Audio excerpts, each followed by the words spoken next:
आज एक और अंग्रेजी के दैनिक समाचार पत्र ने खुलासा किया।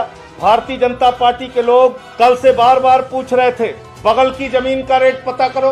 राम जन्मभूमि ट्रस्ट के लोग आदरणीय चंपत राय जी बार बार कह रहे थे बगल की जमीन का रेट पता करो, वहां तो जमीन महंगी हो गई, वहां तो जमीन महंगी हो गई। झूठ नंबर 1, पहले दिन चंपत राय ने कहा मैं इस मामले की स्टडी करूंगा, जबकि वो 3 महीने से सुल्तान अंसारी से मिल रहे थे और जमीन का सौदा कर रहे थे। उनको घटना के बारे में जानकारी थी। झूठ नंबर 2, फिर बोले सुल्तान अंसारी और रवि मोहन तिवारी के साथ पुराना एग्रीमेंट था, वो हमारे लिए बाध्यकारी था, इसलिए उन्होंने 2 करोड़ में जमीन खरीदी, हमने उनसे 18.5 करोड़ में खरीदी, जबकि सच ये था कि वो एग्रीमेंट ही 18 मार्च को रद्द हो गया। झूठ नंबर 3, चंपत राय ने कहा जमीन का रेट महंगा हो गया, जमीन का रेट ज्यादा है, अगल बगल की जमीन का रेट पता कर लो। भाजपा वाले मुझसे पूछ रहे थे, विश्व हिंदू परिषद वाले मुझसे पूछ रहे थे, राम जन्मभूमि के ट्रस्ट के लोग मुझसे पूछ रहे थे। अरे भाई आप मुझसे क्यों पूछ रहे थे? चंदा चोरों को तो पता था कि बगल की जमीन का रेट 8 करोड़ रुपए है, 8 करोड़ रुपए। और अब मैं वो 8 करोड़ रुपए की जमीन का रेट बताता हूँ। यह है गाटा संख्या 242। 242 का मतलब कि बगल की जमीन, और इसका भी प्रति वर्ग मीटर इसका भी मूल्य है, देख लीजिए कायदे से, 4800 रुपए।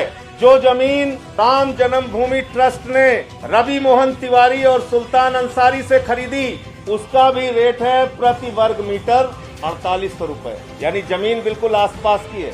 और जो जमीन कुसुम पाठक से, जो जमीन सुल्तान अंसारी और रवि मोहन तिवारी ने खरीदी, उसका भी सर्किल रेट है 4800 रुपए प्रति वर्ग मीटर। अब आप लोगों को कोई डाउट हो तो पूछ लीजिएगा। अभी ये तीनों जमीन जिसका मैं जिक्र करने जा रहा हूं, इसका सर्किल रेट एक बराबर है। सर्किल रेट बराबर है, यानी जमीन एक ही जगह की है। गाटा संख्या 243, 244, 246 18.5 करोड़ में खरीदी जाती है, और गाटा संख्या 242 8 करोड़ रुपए में खरीदी जाती है। ये है 10,370 वर्ग मीटर, और ये है 12,080 वर्ग मीटर। एक जमीन है 12,080 वर्ग मीटर, एक जमीन है 10,080 वर्ग मीटर, 10,370 वर्ग मीटर, एक जमीन है 12,080 वर्ग मीटर, एक जमीन है 10,370 वर्ग मीटर, एक जमीन का दाम है 18.5 करोड़ रुपए, एक जमीन का दाम है 8 करोड़ रुपए। ये भ्रष्टाचार है कि नहीं है? ये भ्रष्टाचार है कि नहीं? बिल्कुल बगल की जमीन, बिल्कुल बगल की जमीन, दोनों जमीनों में मात्र 1700 वर्ग मीटर का अंतर, और एक जमीन 8 करोड़ की, दूसरी जमीन 18.5 करोड़ की। यानी अगर इसी रेट में 8 करोड़ के रेट को ही अगर हम लोग मान लें, सही मान लें, जिसमें 10,370 वर्ग मीटर खरीदा गया है, तो 18 करोड़ में करीब 26,000 वर्ग मीटर जमीन खरीदी जा सकती थी। लेकिन आपने 12,080 वर्ग मीटर का दाम लगाया, 18.5 करोड़ रुपए, और 10,370 वर्ग मीटर का दाम लगाया 8 करोड़ रुपए। इतनी गणित तो कक्षा 3 के बच्चे को भी समझ में आ सकती है, जो चंपत राय जी को समझ में नहीं आ रही, जो भाजपाइयों को समझ में नहीं आ रही, जो विश्व हिंदू परिषद के लोगों को समझ में नहीं आ रही है। मैं फिर कहना चाहता हूँ, ये इस देश के करोड़ों राम भक्तों की आस्था के साथ खिलवाड़ है।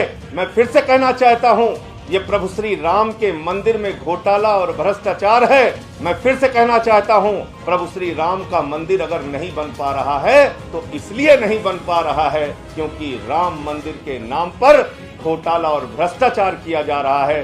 भारतीय जनता पार्टी के नेता और राम जन्मभूमि ट्रस्ट के लोगों ने मिलके प्रभु श्री राम के मंदिर का पैसा खा लिया।